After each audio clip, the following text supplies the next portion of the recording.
காலையில் வேளையிலேயும் கேட்ட ஆண்டவருடைய நல்ல வார்த்தைக்காக ஆண்டவருக்கு நான் நன்றி செலுத்துகிறேன்.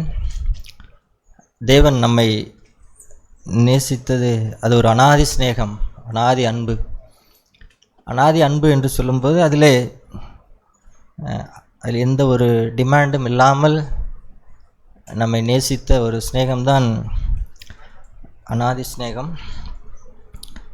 அந்த அன்பினாலே அவர் நமக்கு நான் நேசிக்கிறேன் அப்படிங்கிறத, அந்த அன்பு கூறுகிறேன் அப்படின்னு மட்டும் இல்லாமல் அந்த அன்பு என்னவெல்லாம் செய்கிறது அப்படிங்கிறதை நாம் இந்த எரேமியா 31ஆம் அதிகாரத்திலே நாம் பார்த்தோம். அந்த அன்பு நமக்கு என்னவெல்லாம் செய்கிறது அப்படிங்கிறத கேட்டோம். கடைசியிலே முடிவாக அந்த எரேமியா 31ஆம் வசனம்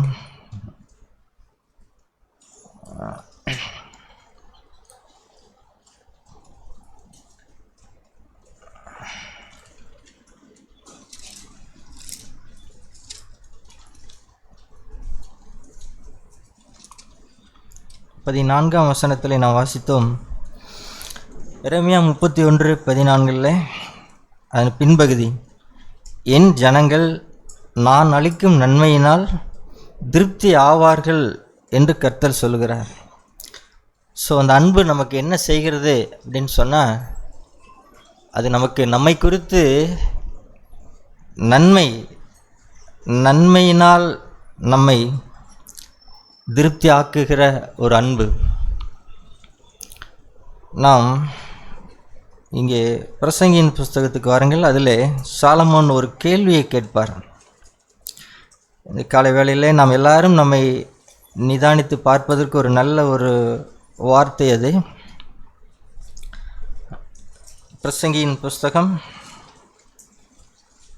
6ஆம் அதிகாரம் 12ஆம் வசனம். பிரசங்கியின் புஸ்தகம் 6ஆம் அதிகாரம் 12ஆம் வசனம். இது ஒரு நல்ல கேள்வி. நம்மை நாமே, தேவனுடைய ஜனங்களாக இருக்கிற நாம் நம்மை நாமே கேட்டு பார்த்து கொள்ள வேண்டிய ஒரு நல்ல கேள்வி. நிழலை போன்ற மாயையான தன் ஜீவகாலத்தை போக்கும் மனுஷனுக்கு இந்த ஜீவனில் நன்மை இன்னதென்று அறிந்தவன் யார்? இந்த கேள்வி நாம் எரேமியாவில் பார்த்தோம். தேவன் என்ன செய்கிறார்னா, தம்முடைய ஜனங்களுக்கு நன்மைகளால் அவர் என்ன செய்கிறார்? தம்முடைய ஜனங்களுக்கு அவர் நன்மைகளினால் நிரப்புகிறார். ஆனால் இந்த ஞானி சாலமோன் அவர் இந்த உலகத்தின் பல காரியங்களை அனுபவித்தவர். இந்த உலகத்தில் யாருமே அனுபவிக்காத பல இந்த உலகத்தின் நன்மைகளையும் சந்தோஷங்களையும் அனுபவித்த ஒரு மனிதன். அந்த மனிதனுடைய உள்ளத்திலே அவர் ஒன்று கண்டுபிடிக்கல அப்படின்னு சொல்கிறார். என்ன கண்டுபிடிக்கல அப்படின்னு சொன்னால், மனிதனுடைய வாழ்க்கை எப்படி இருக்கிறது அப்படின்னு சொன்னால் ஒரு நிழலை போல இருக்கிறது அப்படிங்கிறார். மனுஷனுடைய வாழ்க்கை நிழலை போல இருக்கிறது. நிழல் நமக்கு தெரியும், ஒரு இடத்துல இருக்காது. நிழல் என்ன செய்யும்? நேரமாக ஆக நம்ம மரம் செடி இதிலெல்லாம் பார்க்குறோம். நேரங்கள் ஆக ஆக அந்த நிழல் அப்படி நகர்ந்துகிட்டே இருக்கும், அப்படி கடந்து போயிட்டே இருக்கும். சாயந்தரம் ஆகும்போது என்ன செய்யாது? ஒன்றுமே இருக்காது. அதுபோலத்தான் நம்முடைய வாழ்க்கை. யாக்கோபு சொல்லும்போது கூட சொல்லுவார், நம்முடைய ஜீவன் எப்படிப்பட்டது அப்படின்னு சொன்னால் புகையை போல இருக்கிறது. கொஞ்ச காலம் தோன்றி பின்பு தோன்றாமல் போகிற ஒரு புகையை போல் இருக்கிற நம்முடைய வாழ்க்கை. கொஞ்ச நேரம் இங்கே இருக்கும் புகை, மேகத்தில் நம்ம பார்த்துருப்போம், புகை பார்த்துருப்போம். அது அப்படி வரும், அதுவும் என்ன செய்யாது, புகை ஒரு இடத்துல இருக்காது. அது அப்படியே எரிஞ்சோ அல்லது அந்த மேகம் பார்த்திங்கன்னா அப்படியே கடந்து அது போயிட்டே இருக்கிறோம். இப்படி இருக்கிற இந்த வாழ்க்கையில், இப்படி வாழ்கிற புகையை போல் இருக்கிற நிழலை போல் இருக்கிற இந்த நம்முடைய வாழ்க்கையில் நன்மை இன்னதென்று அறிந்தவன் யார்? நாம் கண்டுபிடித்திருக்கிறோமா? ஒருவேளை என்னுடைய வாழ்க்கையிலே நான் ரசிக்கப்படுகிற வரைக்கும் எனக்கு இது தெரியாது. இந்த நன்மை என்ன அப்படிங்கிறது எனக்கு என்ன செய்யாரு? நான் 18 வயதாக இருக்கும்போது நான் ஆண்டவரை ஏற்றுக்கொண்டேன். அன்றைக்கு அது வரைக்கும் எனக்கு தெரியாது. இந்த உலகத்தின் நன்மைகள் அப்படின்னு நினைத்து தான் நானும் வாழ்ந்து கொண்டிருந்தேன். ஆனால் வேதத்தை நாம் வாசிக்கும் பொழுது அந்த நன்மை இன்னது அப்படிங்கிறதை நாம் அறிந்திருக்க வேண்டும். ஒருவேளை சாலமோனுக்கு அது தெரியாமல் இருக்கலாம். சாலமோனுக்கு அந்த நாட்களில் அவர் அறியாமல் இருந்திருக்கலாம். ஆனால் அவர் பல காரியங்களை அவர் செய்தார். என்ன செய்தார் அப்படின்னு சொன்னால், அதே பிரசங்கியின் புஸ்தகம் 2ஆம் அதிகாரத்தில் பாருங்கள். அதில் அவர் பல காரியங்களை அவர் பேசுகிறார். பிரசங்கி 2ஆம் அதிகாரத்தில் 4ஆம் வசனத்திலிருந்து அவர் பேசுகிறார். நான் இது ஒரு பெரிய பெரிய லிஸ்ட் அவர் சொல்கிறாரு. இதை நம்ம என்ன செய்யலாம், நாம் நேரம் கிடைக்கும்போது இதை வாசித்து பார்க்கலாம். இதில் அவர் என்ன செய்கிறார்? 4ஆம் வசனத்தில், நான் பெரிய வேலைகளை செய்தேன், எனக்காக வீடுகளை கட்டினேன், திராட்சை தோட்டங்களை நாட்டினேன், தோட்டங்கள், சிங்கார வனங்கள் இதையெல்லாம் உண்டாக்கினேன், கனி விருட்சங்களை நாட்டினேன், மரங்கள் பயிராகும்படிக்கு தோப்புகள், நீர் பாய்ச்சுகிறதற்கு குளங்கள், வேலைக்காரர்கள், வேலைக்காரிகள், இது எல்லாம் சம்பாதித்தேன் அப்படிங்கிற நிறையா. அதை தொடர்ந்து வாசித்தா, எனக்கு முன் எருசலேமில் இருந்த எல்லாரை பார்க்கிலும் ஆடு மாடு முதலான திரண்ட ஆஸ்திகள் அவருக்கு என்ன செய்யுது? திரண்ட ஆஸ்திகள். அந்த நாட்களில் யார் கூடயும் ஒப்பிட்டு பேச முடியாத அளவுக்கு அவருடைய ஆஸ்தி அவ்வளவு இருந்தது. அப்புறம் என்னாச்சுன்னா, நான் பெரியவனும் திரவிய சம்பன்னுமானேன் அப்படிங்கிறாரு. 10ஆம் வசனத்தில், என் கண்கள் இச்சித்தவைகள் ஒன்றையும் நான் அவைகளுக்கு தடை பண்ணவில்லை, என் இருதயத்துக்கு ஒரு சந்தோஷத்தையும் நான் வேண்டாம் என்று விளக்கவில்லை. அவ்வளோ பெரிய ஒரு ஞானி. பெரிய வீட்டை கட்டினார், பெரிய வேலைகளை செய்தார், தோட்டங்களை உண்டாக்கினார், வேலைக்காரர்கள் வேலைக்காரிகள் எல்லாம் சம்பாதிச்சார், நிறைய அவர் செஞ்சார். ஆனால் கடைசியில் என்ன சொல்கிறார்? 11ஆம் வசனத்தில், என் கைகள் செய்த சகல வேலைகளையும் நான் பட்ட எல்லா பிரயாசத்தையும் கண்ணோக்கி பார்த்தேன், இதோ எல்லா மாயையும் மனதுக்கு சஞ்சலவுமாக இருக்கிறது அப்படிங்கிறார்.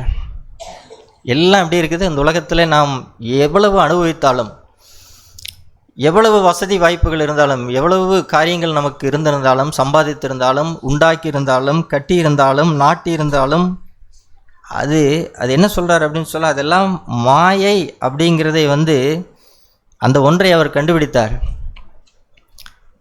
சபையில் இருக்கிற நாம் அதை நாம் கண்டுபிடித்திருக்கிறோமா அப்படிங்கிறதை நாம் பார்க்க வேண்டும். மாயை, எல்லாம் மாயை அப்படின்னு பாட்டு பாடுவதில் இல்லை காரியம் என்ன அப்படின்னு சொன்ன, உண்மையிலேயே எல்லாம் மாயை அப்படிங்கிறதை நான் கண்டுபிடித்திருக்கிறோன்னா அதனுடைய முடிவுகள் எல்லாம் எப்படி இருந்தது அப்படின்னு சொன்னால், மனதுக்கு சஞ்சலம் அப்படின்னு சொல்கிறார். அப்போது நன்மை, இந்த உலகத்தில் நன்மை அப்படின்னா என்ன? அதே 6ஆம் அதிகாரம் 6ஆம் வசனத்தை பாருங்கள். அவர் என்ன சொல்கிறாரு? ஒரு மனுஷன் 2000 வருஷம் பிழைத்திருந்தாலும் அதனுடைய முடிவு என்ன பண்ணுறது? அவன் ஒரு நன்மையும் காண்பதில்லை அப்படின்னு சொல்லி அவர் சொல்கிறார். அப்போது நம்முடைய எல்லா பிரயாசங்களும், 7ஆம் வசனம், மனுஷர் படுகிற எல்லா பிரயாசங்களும் என்னதான்? அவன் வாய்க்குத்தான். மனதுக்கு என்ன இல்லை? மனதுக்கு திருப்தி இல்லை. அப்போது மனதுக்கு திருப்தி அப்படிங்கிறது எப்போ வரும் அப்படின்னு சொன்னால், நாம் தேவனண்டை வரும்போது மட்டும்தான். குறிப்பாக என்ன நான் பாரப்படுகிறேன் அப்படின்னு சொன்னால், சபையில் இருக்கிற நாம் அல்லது தேவனை அறிந்திருக்கிற நாம் மெய்யாகவே நாம் வாழ்கிற இந்த வாழ்க்கை நிழலை போன்றது என்பதை நாம் அறிந்திருக்கிறோம். ஏன்னா கண்ணுக்கு முன்னாடி அநேகர் என்ன செஞ்சிட்ருக்கிறாங்க? அநேகர் யாரும் 2000 வருஷம் இந்த பூமியில் வாழ போகிறதில்ல, நிரந்தரமாக யாருமே என்ன செய்கிறதில்ல, இருக்க போகிறதில்ல. ஆனால் நாம் இந்த உலகத்தில் நடக்கிற காரியங்களை நாம் பார்க்கும் பொழுது, அது மனிதன் யோசிக்கிற காரியங்களை பார்க்கும்போது, அவன் ஒரு 1000 வருஷம் வாழ்கிறவனை போல என்ன செய்கிறான்? திட்டம் போட்டு செய்கிறார்கள். ஆனால் யாக்கோபு சொல்வதை போல நாளைக்கு நடப்பது நமக்கு என்ன செய்யாது? நாளைக்கு நடப்பது நமக்கு தெரியாது. அப்போது அப்படியானால் இந்த ஜீவனில் நான் வாழ்கிற இந்த பூமிக்குரிய வாழ்க்கையில் நன்மை இன்னதென்று நான் அறிந்திருக்க வேண்டும். அறிந்தவன் யார் அப்படின்னு சாலமோன் கேட்குறாரு. நாம் என்ன செஞ்சுருக்கோம்னா, அந்த நன்மை இன்னதென்று நாம் அறிந்திருக்க வேண்டும். அது ஏதோ பூமிக்குரிய விஷயங்கள் அல்ல. இப்போ சாலமோன் சொன்னதை போல் இதில் எதுவுமே தவறு கிடையாது. ஒரு வீடு கட்டுவதில்லை தவறுதில்லை, ஒரு வசதி வாய்ப்புகள் வருவதில்லை தவறில்லை, சம்பாதிக்கிறதில்ல எந்த தவறும் இல்லை, எதுவுமே தவறில்லை. ஆனால் ஒன்றை அறிந்திருக்க வேண்டும். என்ன அறிந்திருக்க வேண்டும் அப்படின்னு சொன்னால், இவைகள் நன்மைகள் அல்ல, இவைகள் நித்தியமான நன்மைகள் அல்ல. இந்த பூமியிலே நான் வாழும்படிக்கு தேவன் எனக்கு கொடுத்திருக்கக்கூடிய சில நன்மைகள், அந்த நன்மைகள் தானே தவிர இவைகளெல்லாம் நித்தியமான நன்மைகள் அல்ல. அப்போது நித்தியமான நன்மை என்ன அப்படிங்கிறதை நமக்கு ஆண்டவரே சொல்லிக் கொடுக்குறார். வசனத்தை நாம் வசனத்தோடு வாசித்தால் நமக்கு நன்றாய் விளங்கும். மீகா எழுதின புத்தகத்தில் நாம் வாசிக்கலாம். மீகாவின் புத்தகம்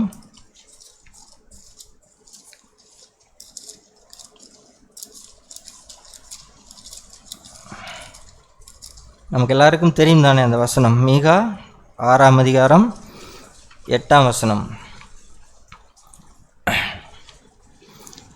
மனுஷனே, நன்மை இன்னதென்று அவர் உனக்கு அறிவித்திருக்கிறார். சாலமோன் என்ன சொல்கிறார்? இந்த ஜீவனில் நன்மை இன்னதென்று அறிந்தவன் யார் அப்படிங்கிறாரு. ஆனால் இங்கே மீகா தீர்க்கதரிசியை கொண்டு ஆண்டவர் என்ன சொல்கிறாருன்னா, உனக்கு நன்மை இன்னதென்று அவர் உனக்கு அறிவித்திருக்கிறார். அது என்ன அப்படின்னு சொன்னால், நியாயம் செய்து இரக்கத்தை சிநேகித்து தேவனுக்கு முன்பாக மனத்தாழ்மையாய் நடப்பதை அல்லாமல் வேறு எண்ணத்தை கர்த்தர் உன்னிடத்தில் கேட்கிறார். அப்போது நன்மை என்ன அப்படின்னு சொன்னால், இந்த பூமிக்குரிய நன்மைகள் நமக்கு இருப்பது தவறல்ல, பாவமும் அல்ல. ஆனால் என்ன நன்மை? நன்மை இன்னதென்று அவர் உனக்கு அறிவித்திருக்கிறார். அந்த நன்மையை நாம் அறிந்திருக்கிறோமா அப்படிங்கிறதான் இப்போ கேள்வி. அந்த நன்மையை நாம் அறிந்திருக்கிறோமா அப்படின்னு சொன்னால், இங்கே சொல்லப்பட்ட காரியத்தினுடைய அதனுடைய மூலம் என்ன அப்படின்னு சொன்னால், இப்போ நியாயம் செய்து இரக்கத்தை சிநேகித்து தேவனுக்கு முன்பாக மனத்தாழ்மையாய் நடப்பது அப்படிங்கிறது இது தேவனுடைய ஒரு சுவாபம், இது தேவனுடைய ஒரு ஜீவன்.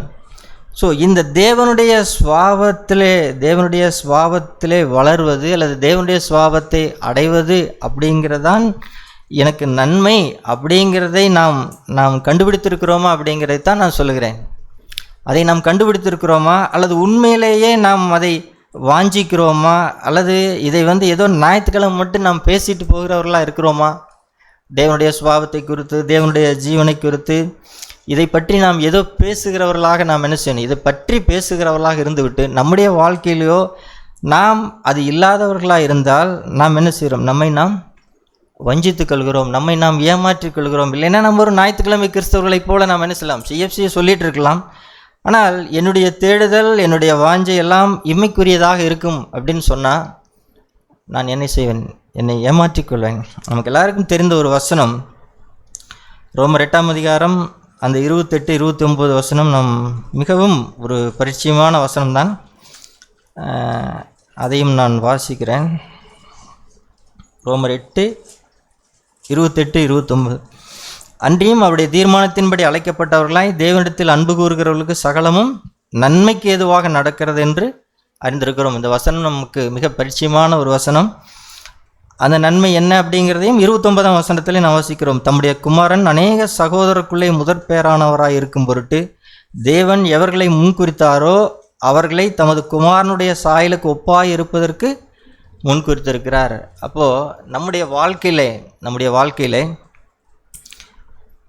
அவருடைய தீர்மானத்தின்படி அழைக்கப்பட்டவர்களாய் தேவனிடத்தில் அன்பு கூறுகிறவர்களுக்கு சகலமும், அந்த வார்த்தை தான் நம்முடைய வாழ்க்கையில் யாரெல்லாம் அழைக்கப்பட்டு மெய்யாய் தேவனிடத்தில் அன்பு கூறுகிற அவர்களுடைய வாழ்க்கையிலே நடக்கிற எல்லா சம்பவங்களும், நாம் சந்திக்கிற மனிதர்களாக இருக்கலாம், சூழ்நிலைகளாக இருக்கலாம், காரியங்களாக இருக்கலாம், சகலமும் நன்மைக்கு ஏதுவாக நடக்கிறது என்பதை அறிந்திருக்கிறோம். அந்த நன்மை என்ன அப்படின்னு சொன்னால், தமது குமாரனுடைய சாயலை அடையும்படிக்கு தேவன் நம்முடைய வாழ்க்கையிலே கிரியை செய்திருக்கிறார். நமக்கு ஒரு பெரிய கேள்வி வரும். சரி, எல்லாமே நன்மைக்கு அப்படின்னு சொன்னால் சில காரியங்கள் என்னுடைய பார்வையில் எனக்கு நல்லதாக படலையே, தீமையாக இருக்கிறதே, ஒரு நஷ்டம் வருகிறது, ஒரு வியாதி வருகிறது, ஒரு செலவு வருகிறது, இப்படி பல போராட்டங்கள் வாழ்க்கையிலே நாம் சந்திக்கும்போது நாம் பார்க்கிறோம். சிலருடைய பிள்ளைகளை பார்க்க முடியாமல் அவர்கள் மன வளர்ச்சி குன்றியவர்களாக இருக்கிறார்கள், அல்லது சில பிள்ளைகள் நடக்க முடியாமல் இருக்கிறார்கள். இப்படி பல காரியங்கள் இதெல்லாம் பார்க்கும் பொழுது இதை எப்படி நன்மையாக முடியும் அப்படின்னு சொல்லி நாம் என்ன செய்யலாம்? நாம் எண்ணக்கூடும். ஆனால் சில விஷயங்களுக்கு நமக்கு பதில் தெரியாது. தேவன் என்ன செய்வார்? தம்முடைய ஞானத்திலே தேவன் அவருடைய திட்டத்திலே அதை செய்திருக்கிறார். தேவன் நம்முடைய திராணிக்கு மேலாக நம்முடைய வாழ்க்கையிலே எந்த சோதனைகளையும் நமக்கு என்ன செய்கிறதில்லை, அனுமதிக்கிறதில்லை. சிலருடைய பாடுகள் பார்த்தால் ஐயோ இவங்க எப்படி இப்படி இருக்கிறாங்க, எப்படி இவங்களால் முடியுது அப்படின்னு சொல்லி நாம் நினைக்கலாம். ஆனால் தேவன் என்ன செய்திருப்பார்னா அவர்களுக்கு அந்த கிருபையை அவர்களுக்கு கொடுத்திருப்பார். அதுதான் உண்மை.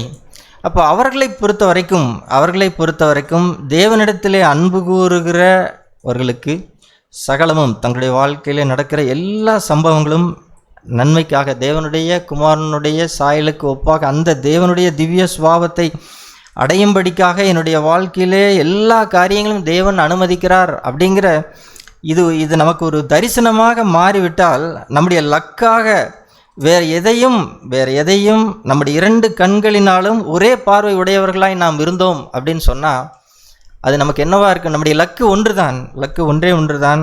அந்த ஒன்று, நான் தேவனுடைய ஜீவனுக்கு ஏதுவாக, தேவன் இந்த நன்மைக்கு ஏதுவாக நடத்துகிறார் அப்படிங்கிற அந்த நன்மையை, அதனால தான் நித்திய ஜீவனை பற்றிக்கொள் அப்படின்னு சொல்லி தீமோத்தேயுக்கு பவுல் சொல்வார். நித்திய ஜீவனை பற்றிக்கொள், அதற்காகவே நீ அழைக்கப்பட்டாய் அப்படின்னு சொல்வார். அப்போது இந்த பார்வை, இந்த நோக்கம் நம்முடையதாய் மாறிவிட்டால், நம்முடைய வாழ்க்கையிலே அநேக காரியங்கள் நாம் பார்க்கிற விதமே மாறிவிடும். நமக்கு ஒன்று கிடைத்தாலும் சரி, நமக்கு கிடைக்காவிட்டாலும் சரி, ஒன்று கிடைத்தாலும் ஆண்டவருக்கு ஸ்தோத்திரம், ஒன்று கிடைக்காவிட்டாலும் ஆண்டவருக்கு ஸ்தோத்திரம். ஏன் அப்படின்னு சொன்னால், தேவன் எனக்கு ஒன்றை செய்தாலும் அது என்னுடைய நன்மைக்காகத்தான் செய்வார், எனக்கு ஒன்றை செய்யாவிட்டாலும் அதையும் என்னுடைய நன்மைக்காகத்தான் தேவன் செய்யாதிருப்பார் அப்படிங்கிற அந்த ஒரு நோக்கம், லக்கு நமக்கு இருந்து விட்டால், நம்முடைய வாழ்க்கையிலே சகலமும் நம்முடைய வாழ்க்கையிலே தேவன் அதை என்ன செஞ்சிருவார்னா நன்மைக்கு ஏதுவாக நம்மை நடத்துவார். இந்த ஆழமான நம்பிக்கை அல்லது இந்த பார்வை என்ன செய்யணும், நம்முடைய இருதயத்திற்குள்ளாக இருந்தது அப்படின்னு சொன்னால், சபையில் இருக்கிற நாம் நன்மை இன்னதென்று அறிந்தவர்களாய் நாம் இருப்போம். இல்லைன்னா சாலமோனை போல ஏதோ சில உலக காரியங்கள் கிடைத்தால் அதை பற்றி நாம் சந்தோஷப்பட்டு கொண்டு இருப்போம். மற்றபடி நம்முடைய வாழ்க்கை குறித்து நாம் பார்க்கும்போது, அது பெருசாக ஒன்றும் சொல்கிற மாதிரி இல்லை, என்னமோ என் வாழ்க்கை போயிட்டுருக்குது அப்படின்னு சொல்லுவதை போலத்தான் என்ன செய்யும் நம்முடைய வாழ்க்கை இருக்கும். இல்லை, அப்படி இல்லை. நமக்கு எல்லாருக்கும் தெரிந்த ஒரு சம்பவம், யோசேப்புடைய வாழ்க்கையில நாம் பார்க்கும்போது, அந்த சம்பவத்தில் நாம் அவனுடைய வாழ்க்கையிலே ஆரம்பம் முதல் அவருடைய வாலிப வயதிலிருந்து அந்த முடிகிற வரைக்கும் நாம் பார்த்தால், நடந்த விஷயங்களை பார்த்தால், நம் சங்கீதத்திலே வாசிக்கிறதை போல அவனுடைய ஜீவன் இரும்பில் அடைபட்டிருந்தது, கர்த்தருடைய வசனம் அவனை புடமிட்டது அப்படின்னு சொல்லி சங்கீதத்திலே வாசிக்கிறோம். இப்போது கர்த்தருடைய வசனம், ஆனால் நம்முடைய வாழ்க்கையின் சூழ்நிலைகள் அப்படித்தான் இருக்கும். இல்லை, என்னை இயேசுவை போல அவர் மாற்றுவார் அப்படின்னா அப்படி மேஜிக்காலாம் என்ன செஞ்சிட மாட்டார். மேஜிக்கெல்லாம் ஒரு நாள் அது நடந்துடாது. அதுக்கு ஒரு பாதையை, தம்முடைய குமாரனுக்கு ஒரு பாதையை வகுத்து கொடுத்தார். நமக்கும் ஆண்டவர் என்ன செய்வார், ஒரு பாதையை வகுத்து கொடுத்தார். அதே போல தான் யோசேப்புடைய வாழ்க்கையில் அவன் வேறு யாரோ அந்நியர்களால் அல்ல, தன்னுடைய சொந்த குடும்பத்திலே சொந்த சகோதரர்களால் அவன் மேல் பொறாமை கொண்டு அவனுக்கு என்ன செய்தார்கள், அவனுக்கு தீமை செய்தார்கள். ஆனால் கடைசியிலே என்ன நடந்தது, அதெல்லாம் தேவனுடைய திட்டத்தின்படி நடந்தது அப்படிங்கிறதை நாம் என்ன செய்கிறோம், வேதத்தில் பார்க்கிறோம். யோசேப்பை குறித்து தேவன் வைத்திருக்கிற அந்த திட்டத்தை அவனுடைய சொந்த சகோதரர்கள் மூலமாகவே தேவன் என்ன செய்தார், அதை செய்தார். அவனை ஒரு குழியிலே போட்டார்கள், அவன் எகிப்துக்கு போகும்படிக்கு விற்றார்கள். இதெல்லாம் என்னென்னா தேவனுடைய திட்டம் அவனுடைய வாழ்க்கையில் இருந்தது அப்படிங்கிறான். சில காரியங்களை நமக்கு பார்க்கும்போது இல்லை, இப்போ யோசேப்புக்கு என்ன நடந்திருக்கும், அவன் கண்ட சொப்பனம் என்ன அப்படின்னு சொன்னால், நான் எல்லாரும் என்னை பணிந்து கொள்வார்கள், என் தகப்பன், என்னுடைய தாய், என்னுடைய சகோதரர்கள், இவங்க எல்லாருமே என்னை பணிந்து கொள்ளும்படிக்கு நான் ஒரு சொப்பனம் கண்டிருக்கிறேன், அது தேவன் எனக்கு காண்பித்திருக்கிறார். ஆனால் நடக்கிற சூழ்நிலைகளை பார்த்தோம் என்று சொன்னால் இதற்கெல்லாம் வாய்ப்பே இல்லை, இதெல்லாம் சாத்தியமே இல்லை என்பது போலத்தான் அவருடைய வாழ்க்கையின் சூழ்நிலைகள் இருந்தது. அப்போ சில நேரங்களில் நம்முடைய வாழ்க்கையிலும் கூட சில நேரங்களில் நமக்கு இப்படி நான் இந்த சூழ்நிலையில் நான் இருந்து என்ன கற்றுக்க போகிறேன், இந்த சூழ்நிலையில் நடத்தி நான் என்ன செய்ய போகிறேன் அப்படின்னு சொல்லி நாம் நினைக்கிறோம். ஆனால் இல்லை, தேவனிடத்தில் அன்பு கூறுகிற வரைக்கும் நம்முடைய வாழ்க்கையில் நடக்கிற எல்லாம் சகலமும் நம்முடைய நன்மைக்கு ஏதுவாக தேவன் நடத்துகிறார். அப்போ யோசேப்புடைய வாழ்க்கையிலே அது நடந்தது. அது நடந்து அதனுடைய நன்மைகள் என்ன அப்படிங்கிறது நமக்கு தெரியும். அதை அவனே சொல்லுவான். ஆதியாகமும் இந்த கடைசி அதிகாரத்தில்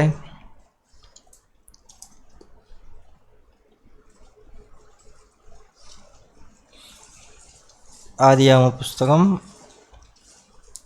50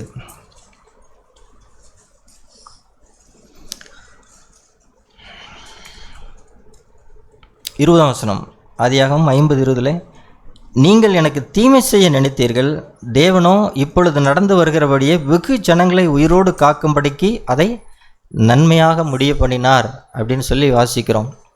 இப்போது நாம் பார்க்கிற இல்லை காரியம் என்ன அப்படின்னு சொன்னால், நாம் இங்கே என்ன பார்க்குறோம்னு சொன்னால், அந்த நன்மையாக முடிய பண்ணினார் அப்படிங்கிறத நாம் எப்படி பார்க்குறோன்னு சொன்னால், இவங்க வீட்டுக்கு இவர்களுக்கு பஞ்சம் வந்தது, எகிப்தில் இங்கே வந்து பஞ்சம் வந்தது. அதனால் பஞ்சம் பிழைக்கும்படிக்கு அவங்களுக்கெல்லாம் காப்பாற்றுறதுக்காக, அவருடைய குடும்பத்தை, தன்னுடைய பெற்றோர்களை, தன்னுடைய சகோதரர்களை காப்பாற்றுவதற்காக என்ன பண்ணார், தேவன் யோசேப்பை வந்து எகிப்துக்கு அனுப்பினார் அப்படின்னு சொல்லி, அது பஞ்சம் வரும்னே தெரிஞ்சு அனுப்பினார் அப்படின்னு சொல்லி ஒரு நன்மை அப்படின்னு நாம் நினைத்தாலும் கூட, உண்மையிலே நன்மை என்ன, அவனுடைய வாழ்க்கையிலே கடந்து போன சூழ்நிலைகள் மத்தியிலே அவன், நமக்கு தெரியும் அந்த நன்மை வந்து அவன் ஒரு பெரிய ஒரு பிரதம மந்திரியானான், ஒரு பெரிய பதவி அப்படி கிடைச்சது அப்படிங்கிறது ஒரு இம்மைக்குரிய நன்மை. அது நன்மைதான். அவன் ஜனங்களை காப்பாற்றுவதற்கும் தன்னுடைய சொந்த குடும்பத்தை காப்பாற்றுவதற்காக கிடைத்தது நன்மைதான். அவனுக்கு ஒரு மிகப்பெரிய பதவி கிடைத்தது நன்மைதான், அதில் எந்த தவறும் இல்லை. ஆனால் இவைகள் மட்டும் நன்மைகளா அப்படின்னு சொன்னால் இல்லை. யோசேப்புடைய வாழ்க்கையில் அந்த பின் அதிகாரங்களில் நாம் பார்த்தோம் என்று சொன்னால், அதனுடைய முடிவு எப்படி இருந்ததுன்னு மட்டும், உண்மையிலேயே அவன் அவர்களை சந்தித்த போது அவன் தனக்கு பட்ட கஷ்டங்களை நினைத்து தன் சகோதரர்கள் மேல் அவன் எவ்வளவு ஒரு பழி வாங்கணுங்கிற எண்ணம் அவனுக்கு இருந்திருக்க வேண்டும். உண்மையிலேயே என்னை இப்படி பண்ணிட்டீங்களே, எனக்கு இப்படி செஞ்சிட்டீங்களே அப்படின்னு, எவ்வளவு என்னை கொடுமைப்படுத்தியிருக்கிறீங்களே, என்னை துன்பப்படுத்தினீங்களே, எனக்கு அநியாயமாக என்னை வித்துட்டீங்களே, இத்தனை வருஷம் நான் வீட்டை விட்டு வாழ்ந்துட்டு இருக்கிறேனே, இது உங்களால் தான் நடந்தது அப்படின்னு சொல்லி அவன் எவ்வளவோ தனக்குள்ளே என்ன பண்ணியிருந்திருக்கணும், இதுதான் நல்ல சந்தர்ப்பம் அப்படின்னு சொல்லி அவனை பழி வாங்கும்படிக்கு அவன் எண்ணியிருந்திருக்க முடியும். ஆனால் தேவன் அவனை நடத்தி கொண்டு போன விதம், அவன் ஒரு நொறுங்கின மனிதனாக இருந்தான். எனவே என்ன நடந்தது அப்படின்னு சொன்னால், அதனுடைய சிகரமாக தேவன் மட்டுமே நாம் பார்த்தோம் இல்லையா, தேவன் மட்டுமே காண்பிக்கக்கூடிய அன்பை தன்னுடைய சகோதரர்களுக்கு அவன் காண்பிக்கக்கூடியவனாக மாறினான். அதுதான் மிகப்பெரிய நன்மை என்ன அப்படின்னு சொன்னால், அவன் பெரிய பதவி அடைஞ்சான், பிரைம் மினிஸ்டர் ஆனான் அப்படிங்கிறது பெரிய விஷயம் இல்லை. எது பெரிய விஷயம் சொன்னால், தனக்கு தீமை செய்தவர்களுக்கும், தன்னுடைய சொந்த சகோதரர்களுக்கும், தன்னை விற்று போட்டவர்களுக்கும், தன்னை அநியாயமாய் நடத்தினவர்களுக்கும் அவர்களை மன்னித்து அவனுக்கு இரக்கம் செய்து அவர்களுக்கு நன்மை செய்தான். அவர்களுக்கு மட்டுமல்ல, உங்கள் பிள்ளைகளுக்கும் அவர்களுக்கும் நான் நன்மை செய்வேன் அப்படின்னு சொல்லி யோசேப்பு அவர்களுக்கு சொல்லுகிறதை நாம் பார்க்கிறோம். அப்போ நன்மை என்ன அப்படின்னு சொன்னால், இது அல்ல, இதெல்லாம் தேவனுடைய கருத்தில் விட்டு விடுங்கள். நான் என்னவா இருக்கணும், என்னுடைய சம்பளம் எவ்வளோ இருக்கணும், என்னுடைய வாழ்க்கை சூழ்நிலைகள் எப்படி இருக்கணும், இதையெல்லாம் யார் பார்த்துக்கொள்வார்? தேவன் பார்த்துக்கொள்வார். என்னுடைய பொருளாதார நிலைகள் எப்படி இருக்கணும், எனக்கு எவ்வளோ அறிவு இருக்கணும், எனக்கு எவ்வளோ அழகு இருக்கணும், நான் எப்படி, இந்த சூழ்நிலைகள் எல்லாம் தேவன் என்ன செய்வார்? தேவன் பார்த்துக்கொள்வார், தேவன் நடத்துவார். ஆனால் நான் பார்க்க வேண்டியது என்ன, தேவன் வைத்திருக்கக்கூடிய அந்த நன்மையை நான் என்ன செய்யணும், அந்த மெய்யான நன்மையை நான் அடையணும் அப்படிங்கிறதான் நம்முடைய லக்காக இருக்கும் என்று சொன்னால், நம்முடைய வாழ்க்கையில் நாம் எப்படி இருப்போம்னு சொன்னால், நம்முடைய வாழ்க்கையின் சூழ்நிலை எதுவாக இருந்தாலும் என்னுடைய வாழ்க்கையின் சூழ்நிலையில் பல சந்தித்திருக்கிறேன். நான் கிறிஸ்துவுக்குள் வருவதற்கு முன்பாக, கிறிஸ்துவுக்கு வர்றதுக்கு முன்னாடி எங்கள் அம்மாவுக்கு வந்து உடம்பு சரியில்லாமல் இருந்தது. அது பல மாதங்களாக ஒரு நெஞ்சு வலி மாதிரி இருந்து, பல இடங்களில் பார்த்து அது சரியாகவே இல்லை. மருந்து எடுத்துகிட்டு இருந்தோம், நல்லா ரொம்ப நாளாக சில மாதங்களாக தொடர்ந்து ரொம்ப நாள் இருந்துகிட்டு இருந்தது. அந்த மாதிரி நேரத்தில் தான் வேறு எஸ்ஐக்கா அப்போ தான் அவர் புதிதாக ரட்சிக்கப்பட்டு ஆண்டவரை ஏற்றுக்கொண்டு அவர் குணமாகி சபைக்கு போய் கொண்டிருந்தார். அப்போ அந்த நேரத்தில் அவர் என்னிடத்துல சொன்னது என்னன்னு சொன்னால், எனக்கு இந்த மாதிரி இருந்து நான் இப்போ ஜெபம் பண்ணாங்க, நான் நல்லாயிட்டேன், அதனால் நீயும் வந்தீங்கன்னா ஜெபம் பண்ணி பார்ப்போம் அப்படின்னு சொல்லி அவன் ஒரு நாள் ஒரு சண்டே நாங்கள் போனோம். அப்படி கூப்பிட்டாங்க. அப்படி கூப்பிட்டு நாங்கள் போனபோது அங்கே போனோம். சர்ச்சில் அவங்க சபையில் அவங்க எல்லோரும் ஜெபம் பண்ணாங்க, நல்லா ஆயிடுச்சு. அதுக்கப்புறம் அந்த வாரம் தான் அது என்னன்னே தெரியல, அதுக்காகவே நடந்ததா அப்படிங்கிறது எனக்கு தெரியல. பல மாதங்களாக இருந்த அந்த பிரச்சனை அன்றைக்கி அவங்க ஜெபம் பண்ணாங்க. அதுக்கப்புறம் அந்த வலியும் இல்லை. அதுக்கப்புறம் இன்றைக்கி வரைக்கும் நாங்கள் அதுக்கு எந்த ஒரு ட்ரீட்மெண்ட்டோ வலியோ எதுவுமே எடுக்கலை. அப்போது ஒரு வியாதி வந்தது நல்லதா அப்படின்னு சொன்னால் என்னாச்சு? வியாதி நல்லதில்லை, ஆனால் அந்த வியாதியின் மூலமாக தேவன் என்ன செய்தார்? எனக்கும் எங்கள் குடும்பத்துக்கும் ஒரு மிகப்பெரிய நன்மை செய்தார். பார்த்தா வியாதி கஷ்டம்தான், பாடுதான். ஆனால் அந்த வியாதியினூடாக தேவன் நமக்கு செய்த நன்மை நித்திய ரட்சிப்பு, நித்திய சந்தோஷம். அந்த நன்மை என்ன செஞ்சிட முடியாதுன்னா சொல்லி முடியாது. இப்படி பல வாழ்க்கையில பல காரியங்களை நாம் நம்முடைய வாழ்க்கையிலையும் நாம் பார்க்க முடியும். அநேக தேவ மனிதர்களுடைய வாழ்க்கையிலையும் நாம் பார்க்க முடியும். சில சூழ்நிலைகளில் நான் கடந்த வாரத்தில் கேட்டேன், சேக்கு சொல்லும்போது அவர் அந்த பிரதரன் சர்ச்சில் இருந்த அந்த நாட்களில் மிகப்பெரிய அப்போஸ்தல ஊழியம் செய்த சகோதரர் பகத்சிங் அவர்கள் அவருடைய கடைசி பல ஆண்டுகள் அவர் படுத்த படுக்கையாக இருந்தார். அவரால் எந்திரிக்க முடியாது, அவரால் எந்த ஒரு கடமையும் தானாக செய்ய முடியாத அளவுக்கு அவர் படுத்த படுக்கையாக இருந்தார். ஆனால் ஏன் இப்படி நடந்தது அப்படிங்கிறது நமக்கு தெரியாது. ஆனால் என்ன தெரியணும் அப்படின்னு சொன்னால், அவருக்கு உள்ளாக என்ன மாற்றங்கள் நடந்தது அப்படிங்கிறது வெளியில் என்ன செய்யாது. அவர் பார்க்கறதுக்கு எப்படி இருக்கிறார்? படுத்த படுக்கையாக இருக்கிறார், பல வருஷங்களாக இருக்கிறார். ஆனால் ஏன் தேவன் அப்படி செய்தார் அப்படிங்கிறது நமக்கு தெரியாது. ஆனால் தேவன் அவர்கள் ஒவ்வொருவருக்கு உள்ளாக என்ன கிரியை செய்கிறார் அப்படிங்கிறது மனுஷனுக்கு என்ன செய்யாது, நமக்கு தெரியாது. ஆனால் தேவன் என்ன செய்தார்? அதை அவர்களுக்குள்ளாக செய்கிறார். இப்போ சில விஷயங்கள் நமக்கு தெரியல, புரியலன்னா நாம் எந்த கருத்தும் நம்ம சொல்லக்கூடாது. நிறைய நம்ம சில காரியங்களை பார்த்தோன்னே இந்த யோபின் சகோதரர்கள் சொன்னதை போல் இதனால தான் இப்படி இருக்கலாம் அப்படி இருக்கலாம் அப்படின்னு கருத்து நம்ம என்ன செய்யக்கூடாது, எதை குறித்தும் சொல்லக்கூடாது. ஏன்னா ஒவ்வொருவரையும் தேவன் மீட்டிருக்கிறார். அப்போது அவர்களுக்குள்ளாக தேவன் என்ன செய்யணுமோ அதை அவர்களுக்குள்ளாக நாம் செய்வார். வெளிப்படையான காரியங்களை பார்த்து எதுவும் நாம் சொல்லக்கூடாது. இப்போ யோசேப்புடைய வாழ்க்கையில் நாம் பார்க்குறது என்ன அப்படின்னு சொன்னது, மிகச்சிறந்த நன்மை என்னென்ன, தேவன் மட்டுமே காண்பிக்கக்கூடிய அந்த அன்பை காண்பிக்க மனிதான். அதே போல் யோபுடைய வாழ்க்கையில் நாம் பார்க்கும்போது யோபு அது பல காரியங்கள் நடந்திருக்கிறது. முடிவாக அவர் என்ன ஆனார் அப்படின்னு சொன்னால், அவர் தேவனை தரிசித்தார். நாம் சொல்கிறோம், பின்பாக எழுதியிருக்கிறது யோபின் புத்தகத்திலே, இந்த காரியங்கள் எல்லாம் முடிந்த பிற்பாடு தேவன் அவனை எப்படி ஆசீர்வதித்திருந்தான்னு சொன்னால், ரெண்டத்தனையாக 7,000 மாடுகளுக்கு 14,000, 10,000 ஒட்டகங்களுக்கு 20,000, இப்படி எல்லா விதத்திலேயும் தேவன் அவனை ரெண்டத்தனையாக ஆசீர்வதித்திருந்தார். ஆனால் நாம் என்ன பார்க்கணும்னு சொல்ல, அதுவல்ல அதை அவரே சொல்லார். யோபின் புஸ்தகம் 42ஆம் அதிகாரத்தில் பாருங்கள். இல்லை, இப்படி நம்முடைய மனம் மறுரூபப்பட வேண்டியதாக இருக்கிறது அப்படிங்கிறது தான் இந்த வசனங்கள் எல்லாம் நாம் பார்க்குறோம். எதுக்கு பார்க்குறோம் அப்படின்னு சொன்னால், யோபின் புத்தகம் 42ஆம் அதிகாரம், நம்முடைய பார்வை, நாம் சிந்திக்கிற விதங்கள் மறுரூபமாக வேண்டியதாக இருக்கிறது. இம்மைக்குரியதே நாம் என்ன செஞ்சிடக்கூடாதுன்னா நாம் பார்த்துட்டு இருக்கக்கூடாது. யோபின் புத்தகம் கடைசி அதிகாரம் 10ஆம் வசனத்தில், யோபு தன் சிநேகிதருக்காக வேண்டுதல் செய்தபோது கர்த்தர் அவன் சிறையிருப்பை மாற்றினார். யோபுவுக்கு முன்னிருந்த எல்லாவற்றை பார்க்கலாம் ரெண்டத்தனையாக கர்த்தர் அவனுக்கு தந்தார். இதுதான் ஒரு மிகப்பெரிய நன்மை அப்படின்னு நாம் நினைக்கிறோம். ஆனால் உண்மையிலேயே நன்மை என்ன அப்படின்னு சொன்னால், என்ன வசனம் 5ஆம் வசனத்தில் சொல்கிறார் பார், என் காதினால் உம்மை குறித்து கேள்விப்பட்டேன், இப்பொழுதோ என் கண் உம்மை காண்கிறது. எது பாக்கியம் சொல்லுங்கள்? ரெண்டத்தனையாய் பெற்றுக்கொள்வது பாக்கியமா, தேவனை முகமுகமாய் தரிசிப்பது பாக்கியமா? ஸோ இந்த கேள்விக்கு பதில் தெரிந்தாலே நான் யாருங்கிறது என்ன செஞ்சிடலாம், என்னுடைய ஆவிக்குரிய நிலை என்ன, நான் எதை தேடுகிறேன் அப்படிங்கிறதை நாம் கண்டுபிடித்து விடலாம். எல்லாருடைய வாழ்க்கையிலும் யாக்கோபுடைய வாழ்க்கையில் அதைத்தான் சொன்னார். ஆண்டவரே, நீங்கள் எனக்கு நன்மை செய்வேன்னு சொல்லியிருக்கிறீங்களே அப்படின்னு சொல்லி அவன் கேட்டு, அந்த ஆண்டவரை சந்திப்பதற்கு முன்பாக அவர் அதை பேசுவார். நீங்கள் அப்படி பேசும்போது அந்த நன்மை என்ன அப்படின்னு சொன்னால், என்னை பாதுகாத்து கொள்ளுங்க, இத்தனை கொடுத்தீங்களே, இவ்வளவு பரிவாரங்கள் எனக்கு இருந்தது, எல்லாம் ஆசீர்வதிச்சிருக்கிறீங்க, இதெல்லாம் நடந்தது அப்படின்லாம் அவர் சொல்லுவார். சொல்லிட்டு வரையில கடைசியில் அவர் சொல்லக்கூடிய நன்மை என்னென்னா, அவர் அதே அதிகாரத்தில் அவர் போராடுவார். தேவனோடு போராடினதுக்கப்புறம் கடைசியில் அதை எப்படி முடிப்பார்னா, இதோ நான் தேவனை முகமுகமாய் கண்டேனே அப்படின்னு சொல்லி அவர் சொல்லுவார். அப்போ எது நன்மை, எனக்கு நன்மை செய்வேன்னு சொல்லியிருக்கிறீங்களே அப்படின்னா அந்த நன்மை என்ன அப்படின்னு சொன்னால், ஏதோ இந்த உலகத்தின் காரியங்களை ரெண்டத்தனையாய் பெறுவது அல்ல நன்மை. தேவனுடைய சுபாவத்திலே நாம் பங்கடைவது தான் மிகப்பெரிய நன்மை. இது எல்லாருடைய வாழ்க்கையிலையும் நாம் பார்த்தோம் என்று சொன்னால் இது நடந்திருக்கும். எனவே தான் ஒரு அருமையான வாக்குத்தத்தம் நமக்குண்டு. பேதுரு அதை சொல்லுவார் பாருங்கள். அந்த பேதுரு எழுதின நிருபம்,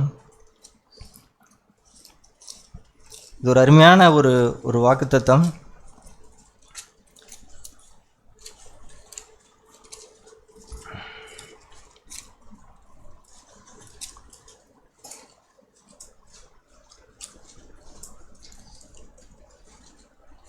அந்த வசனம்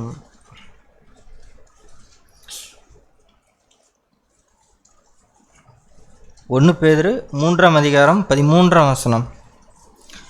1 பேதுரு 3ஆம் அதிகாரம் 13ஆம் வசனம். நீங்கள் நன்மையை பின்பற்றுகிறவர்களானால் உங்களுக்கு தீமை செய்கிறவன் யார்?